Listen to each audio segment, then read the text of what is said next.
WILDR folks, I wanted to dive a little bit more into technique of walking downhill in this video, both with and without poles, if you're experiencing knee pain when you hike downhill. Now, of course, if you've got acute pain, so it comes on suddenly, or it's getting progressively worse over time, then it is incredibly important to close this computer and go see a physio or a fitness trainer in person. They're going to be able to look at how you are moving and give you specific recommendations for you.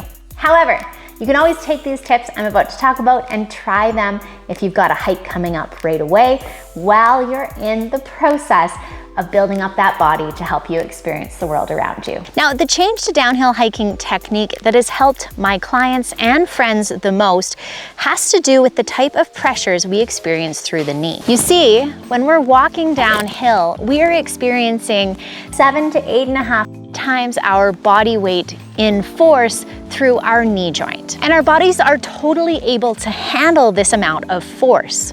But by changing how our knees are experiencing that force, we might be able to get rid of persistent knee pain. Now, the thing to know before we talk technique is that your knees can experience shear force and compressive force. And at all times in all movements, they're gonna feel some amount of shear force and some amount of compressive force. If we're walking downhill, changing the way that we walk can change the share of compressive versus shear force we feel through the knees.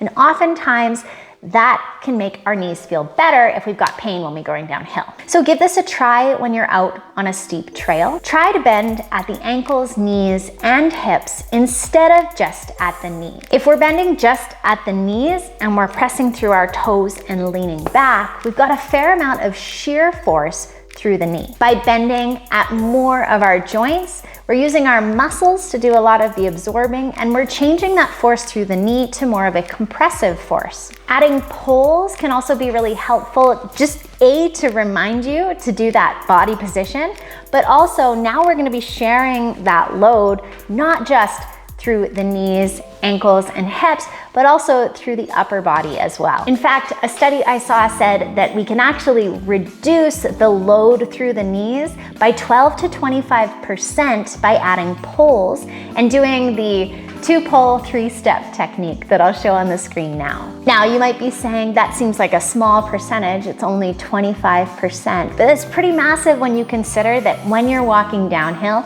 you've got 7 to 8.5 times your body weight as force traveling through your knees.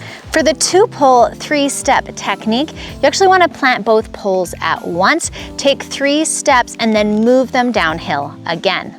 I was a little surprised that this technique was the one used in the study as opposed to a 1 hand, 1 foot type technique, but this is the technique they used when they experienced those reductions in knee force. And remember, persistent pain beneath the knee might be the sign of something else going on. So remember to contact a health professional if you're worried about it. But you can also strengthen the muscles of your hips and lower body to make hiking downhill feel easier.